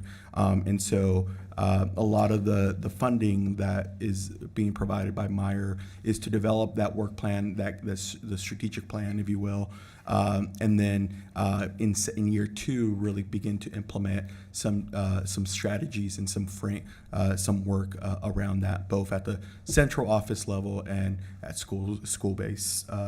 at the school-based level as well. Yeah. And this is great to hear. A number of years ago, I worked with the district to pioneer a family literacy nights where we gave specific ideas on how families, parents and guardians can engage with their students to reinforce what was happening in the classroom in culturally responsive ways. And during that time period came upon in Illinois, they'd actually done 50 schools that got a series of workshops for parents and 50 that were demographically matched that didn't. And at the end of 1 year, I believe, it's been a long time, but there was a statistically significant jump in test scores in those schools. It was, maybe 2 percentage points in terms of meeting benchmark, that kind of thing. And that was a pretty minimal investment. Yeah. But that was, rarely in education do we see that kind of actually control group kind of. Rarely, yeah. Okay. Well, that one did it, I thought, pretty well. Well, I would say that we do know that, and we talked about this quite a bit. There's one thing to do engagement and one to do empowerment. I think what you're hinting at is how do we ensure that the system is working collaboratively with our community to empower and bring forth knowledge and ideas about what school transformation actually looks like, right? And so bringing that to the forefront versus, come to a board meeting or come to, that's one level of engagement, and that's probably very basic, but how do we take it to the next level? And I think that's what this work is really looking to do, is to take community engagement to the next level and really ensure that community voice is at the center of a lot of our major decisions or a lot of our decisions. And again, this can be duplicated with student voice. And so we're starting to really think about, again, what are those values? What are those, what's that framing for student voice in all of our decision making, as we make decisions. And what we know is that there are a lot of bright spots in our community, in our district now. Last week you all had a chance to hear from Gear Up, and they're doing some amazing community organizing work through that effort. And so again, we've already begun conversations with them, with our restorative justice team, and so really starting to think about what are the bright spots and how do we then strengthen that and expand that across the district. So again, this is what the funds will support. Well, they also, so there's a group of parents that we really traditionally have kind of left out too. So how do we engage those that are diverse parents with kids in special education? Almost like a separate subgroup there that we really need to consider also, that have somewhat maybe different needs in some ways? Yeah, no, definitely. And so I think that's part of this effort, is to really think about who are the communities, or what are the communities that have been historically, left out. And again, we're not going to wait for this grant to let us know that. We already know that there are certain communities. So for example, as part of the visioning process for this round, one thing that we heard from a lot of our Spanish-speaking SPED parents, special education parents, is that they wanted to have a safe space to provide insight and input into the vision. And so we've allowed for that in February for our community session. So we'll have a special education parent night, all done in Spanish with English translation, to give them that opportunity. And so again, we're trying to be responsive even now without waiting for the plan that comes out of this grant. Can you make sure to send the date? If I'm in town, I'd really like to particularly attend that. Definitely. We'll make sure that the board has all those dates as well. Great. Thanks to you and the fund development team for their work on this application. We know family engagement is a big topic. This is one strategic attempt to work with Dr. Karen Mapp once again on her dual capacity framework to help us think about our broader work in this area. So thank you to the team for, once again, bringing it in. It's nice to feel that. Nice to feel that validation from our community too, that they're starting to recognize that we are indeed a good investment. Any further discussion on the business agenda? Two other small items. Just one, I want to note that we're going to be extending an offer, approving tonight, extending an offer to Mary Catherine Moore to be the internal performance auditor at the district. I want to thank the audit committee members, Director Rosen and Director Anthony, for their work and the partnership with Deputy Superintendent Hertz. Ms. Moore, this is going to be confusing. Another Moore. No relation. More. I just realized that. Anyway, Mary Catherine. She comes to us from a long tenure at Providence. She's been an internal auditor there with their risk and integrity services, and also been a health plan compliance auditor, and also in their appeals and grievance analyst. So comes with a really strong background. We're looking forward to welcoming him into the team, and we've got plenty of work to do. So we'll vote on that tonight. And as everybody knows, we still have another position that's outstanding. And then the only other thing on the business agenda I just wanted to remark on is we're voting on a whole host of off-campus activities tonight. And as we think about next year, just our work around equity, and I know Director Comstem has talked about this in committee meetings before, but we have everything from, we have 8 things we're going to be approving, and they range in price from $30 to $4,500 per student. But most of them are $1,500 to $2,500 per student for these field trips, and they, with one exception, and that's the $30 a student one. With one exception, they're also our highest SES schools. So we think about the type of experiences our students are getting. I think this is going to be an area that is rich with opportunity for us to do better. Not do better, but to make sure that all of our students have the opportunity to do things out of our schools that provide sort of rich learning experiences. Well, and this falls under the umbrella of our lapsed conversation around student activities, fees, and equity in that conversation. So we'll make sure that it includes field trips as well when we pick that back up. I just want to update my earlier comment, Director Moore. Director Brim Edwards is correct. If with the board's affirmative action, you'll now have 2 employees. And when you bring on an additional performance auditor, that'll make 3.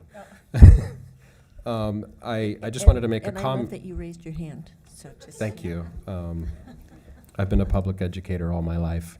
I just wanted to make a comment on what we haven't talked about here this evening that is also on the business agenda that probably is the one that families are wondering most about this evening, Resolution 5821 on the school calendar. I just want to mention it because I want to acknowledge and appreciate all the input from the community. I know that every morning when I opened my inbox, there was no shortage of requests and preferences and a lot of demands to try to balance, and I know our board members probably received their share as well. So we've done our best to balance all of those requests while still meeting our priorities. The one thing that I lament is that there are not more instructional days for us to include in this calendar, so I hope we keep that at the forefront, and I would be remiss if I didn't appreciate and acknowledge Daniel Kogan for his work and being our staff lead on pulling this together. Thank you, Daniel. Thank you. Okay, any further discussion? Okay, the board will now vote on the business agenda. All in favor, please indicate by saying yes. Yes. Yes. All opposed, please indicate by saying no. Any abstentions? I forgot to say yes.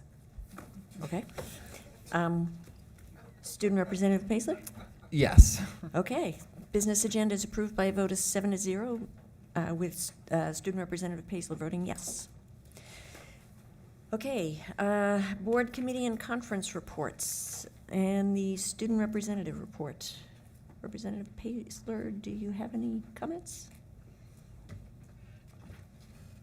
You don't have to. Yeah, nothing. Okay.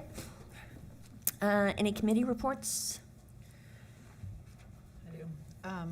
So, just from the audit committee, so now that we've got a auditor on the way to be hired, I just want to note that Director Constam, that audit that was left over from 2 years ago is on the next audit committee agenda. So that was, we're going to wrap that up. And we have a full agenda in the audit committee around setting up the audit action plan for the state audit. So that'll continue to be a focus. And also the second performance auditor. In the policy and governance committee, we have another meeting in a couple weeks. This afternoon, I forwarded a document to board members around the field trip and travel policy changes that are currently under consideration.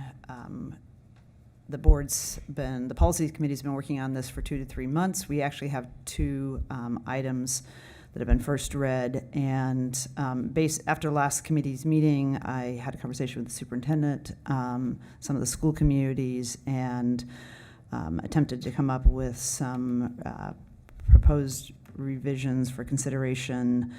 I said I want to thank the superintendent for some of the concepts behind what will, I think what there's several things we're trying to achieve. One, we have the underlying student safety issues relating to the Whitehurst report, but some other things we want to do in terms of field trips and travel to make sure that whether students are staying in their home schools, when other students are traveling, that they continue to have continuation of curriculum, but that we also look at this concept of a 8th grade capstone experience, so that not just some of our students have that. So I've circulated it to everybody, and we'll have a discussion. Certainly if people have comments, please send them, but we'll have a discussion at the next Policy and Governance Committee meeting, along with a host of other issues.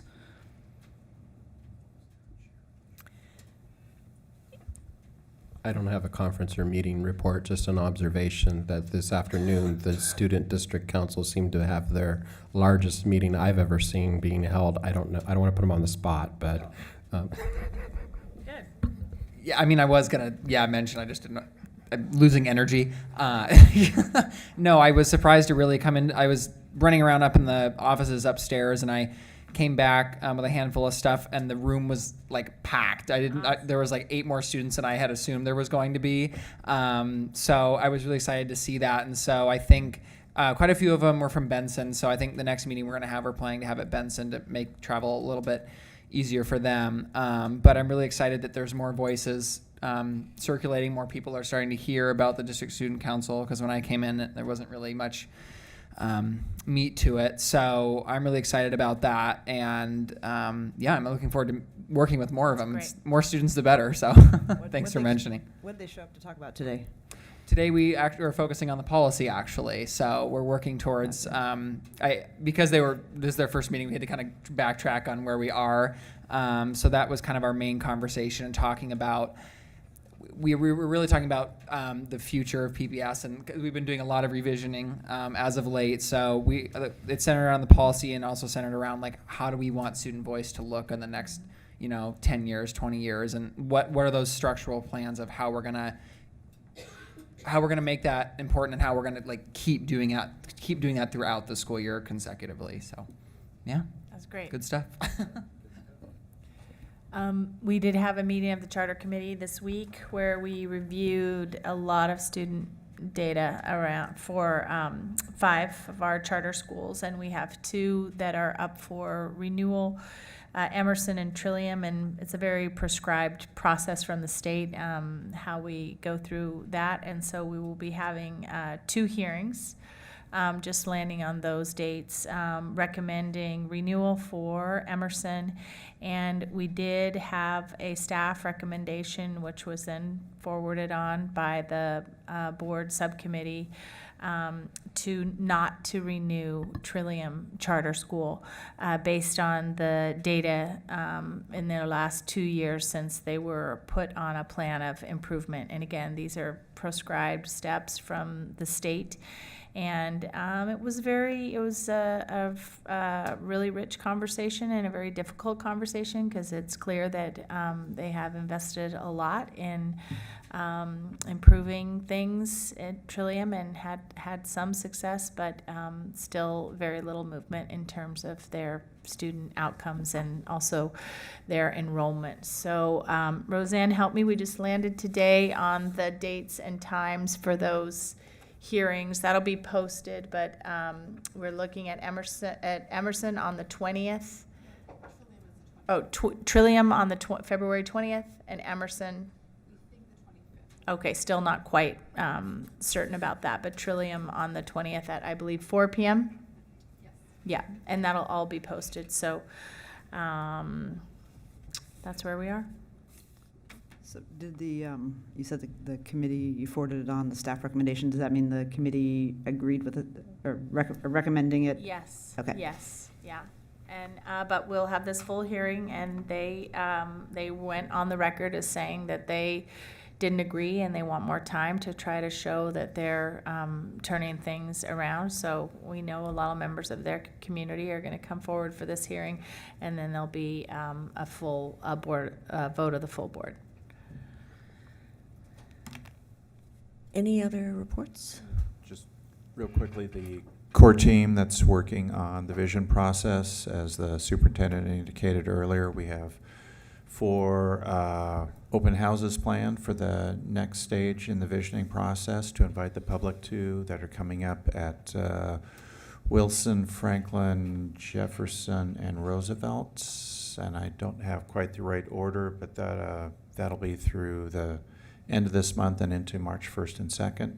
So looking forward to that, along with a number of targeted meetings, like the one that Jonathan Garcia mentioned, around Latinx parents of students with receiving special education services.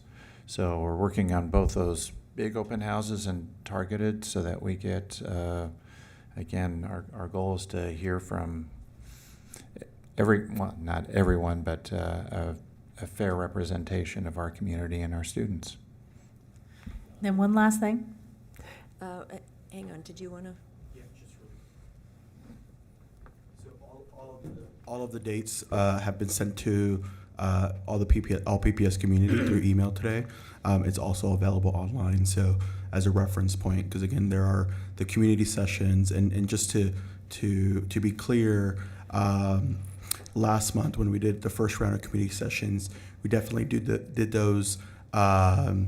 I would say in group settings, at tables and more dialogue and conversation. A lot of Post-its. We had over 12,000 Post-its generated in these community sessions. And so the sessions in February and into March are gonna look slightly different, as these are more of facilitated walks or journeys, a la museum, if you're going to a museum. And so it's a little bit more condensed.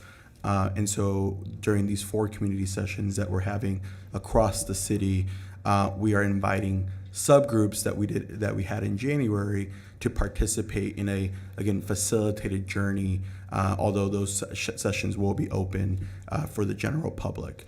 And then we are continuing to do our work with students. And so if you look at the list, you'll see that there are less community meetings in comparison to January. It is still the same number of groups that we worked with in January, in just a much more condensed time because of the nature of these sessions.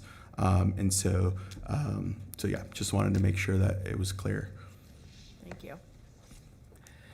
Just last bit, today I was down in Salem, met with 5 legislators. Today was the lobby day for Oregon School Boards Association. So we had a lot of parent activists in Salem, a lot of school board members, really focusing on 2 things, talking about the recommendations that came out of the Joint Committee on Student Success, which are shaping the conversations around where investments need to go in K-12. And then the other piece is just making sure that the conversations about that need in K-12 is connected with the ongoing revenue conversations in terms of scope. And those were good conversations. And it's always, I mean, Nick, you know it, and I don't know if you are working with students at all on days when students are going down or if a bunch are going on President's Day as part of that effort. But you always see the light go off when it's citizen activists that are talking to our representatives about our experiences in our schools with our kids. So it's always worth the effort. Well, I totally agree, and I mean, I can say I personally have been on a couple lobby days where with past organizations, but I went with organizations down to Salem, and a group of students and us students would go into legislators' offices, and we would talk about certain bills that we want to promote for education and for funding for education, and it's really, I mean, not only is it a great experience, but you're completely right. It's like you got to get community members in there, you got to get students in there because we're the ones who it's going to affect in the long run. So, yeah, definitely. And I am aware that a couple of organizations are planning to go down to Salem as well. So, we're good. Can I ask a question? Or are you going to call them? Just in terms of calendaring, do we have dates for any of the meetings with the high schools on the school resource officer issue? Are those been set up? We do. Board members, you may have noticed in our board update a listing of those dates. Jonathan, do you want to elaborate? We just got that today. Yeah, so our Chief of Staff, Stephanie Soden, sent an update to the board this morning that included the dates for the 11 student voice sessions that we'll be having. Most of those fall in the last week of February, so you can take a look.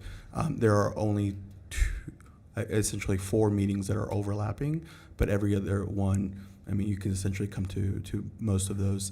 We will be providing a clear outline of roles and expectations of the board, of adults in the room, because we, again, want to be intentional about lifting student voice throughout this entire conversation. And so, which means that, we have to take a step back as adults and really, hear from and really listen to students on a number of fronts. So again, more to come by end of week with a detailed agenda and expectations for the adults in the room.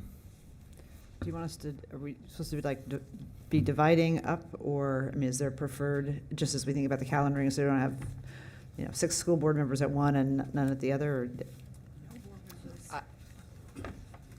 Or Just one note I'd like to add. I think on that conversation, I think maybe I don't want to phrase this. Not having like Don't every just say it. right. Is that what Okay. you're trying to say, Nick? No. I think limiting the amount of board members and adults at the meetings is probably a little bit more helpful, just so the students don't feel we're there to get there and put in their voice. So I think I guess I'm just trying to say, like, maybe not having every single board member attend every single meeting might be, I think that's a good way to go. So you know what I mean? I think there's a balance. Right. I think it's a great point and that's why I was asking the intentionality, because I also don't want to be like, well, no board members showed up. They don't want to hear us. And I think we need to be, so if 2 board members or 1 board member is there and they're going to report back to everybody else, we need to be clear. It's not board. Right. Yeah, so I think that's a good number. So I just want to be clear that the way that we've outlined this entire process is divided into 3 phases, right? So we're essentially looking at phase 1 at the end of this month, which is going out to every school community, and we've been working with our principals and their school leadership to identify students, bring awareness, advertise these meetings. So that's phase 1. So again, come all that's interested in this conversation. Let's unpack it. Let's have conversations in those, an hour and a half, 2-hour sessions. One of the requests that we will make of students and in partnership with their principals is to identify a small group of students from those schools who can continue the dialogue and the conversation about specifically SROs with members of the board, with members of the senior leadership, the mayor's office, et cetera, et cetera. And so those will happen in the month of March into April, at least the way that we've proposed the timeline. And so that, again, those will, you can imagine a group of, 20 students and maybe another 6 or 7, 8 adults kind of hashing it out and having conversations. And so they're serving as representatives of their schools. And then their responsibility will be to take back that to those school communities. Phase 3 will go back once again and schedule meetings with every school community to really give a full download of what took place in between the first time we met with them in February and then so it is an extended timeline, if you will. But if we are to do really student voice in an authentic way, I think we have to allow for that time to go by, right? So I really encourage, again, we'll ensure that the board is fully engaged, or a subset of the board is engaged throughout the different phases.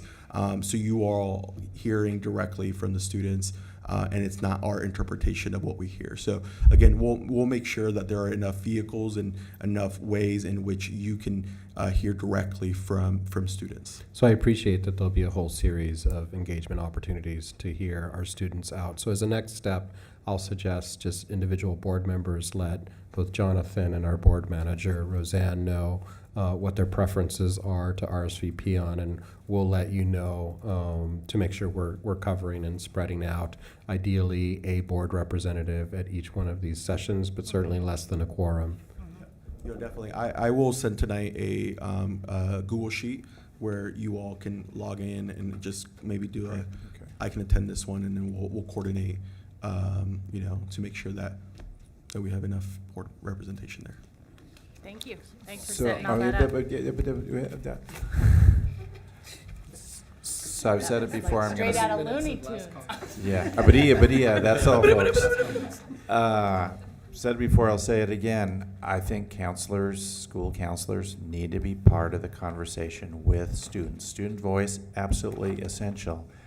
And before adults, students, whoever say, more counselors, less cops, people need to know, again, adults, all of us, what are the roles from counselors? What are the roles they play? What are the roles they don't play?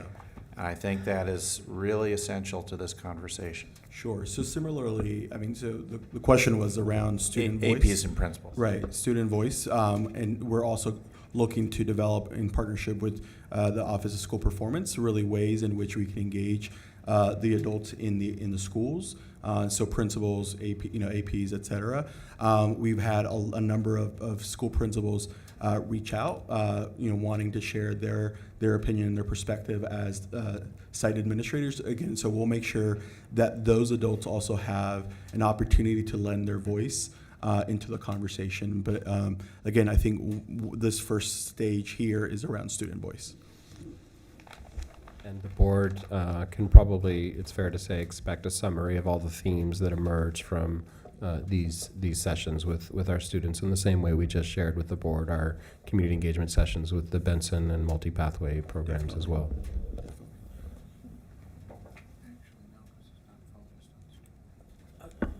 Okay. So I'm going to have the last word.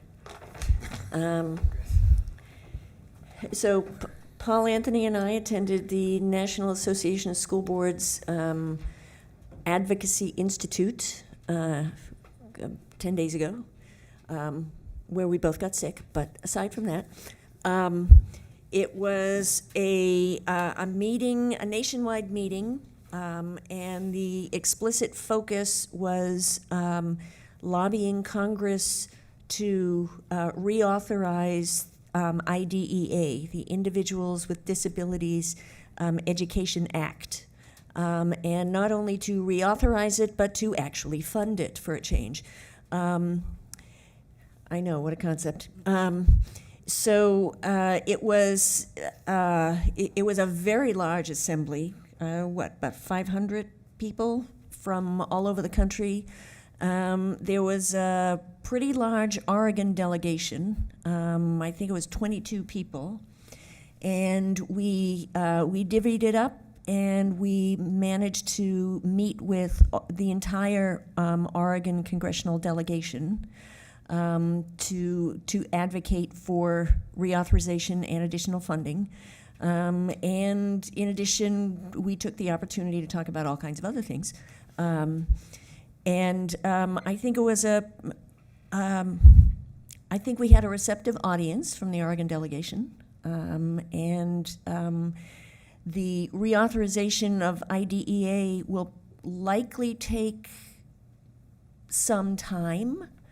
But there is a lot of energy around,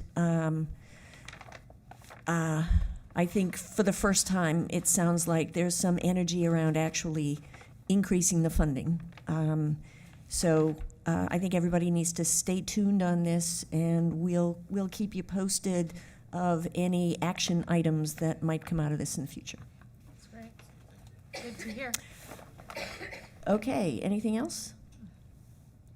All right. The next meeting of the board will be a work session on February 19th, 2019. The next regular meeting of the board will be held on February 26th, 2019. Thank you all for hanging in there till 10:10, and meeting is adjourned.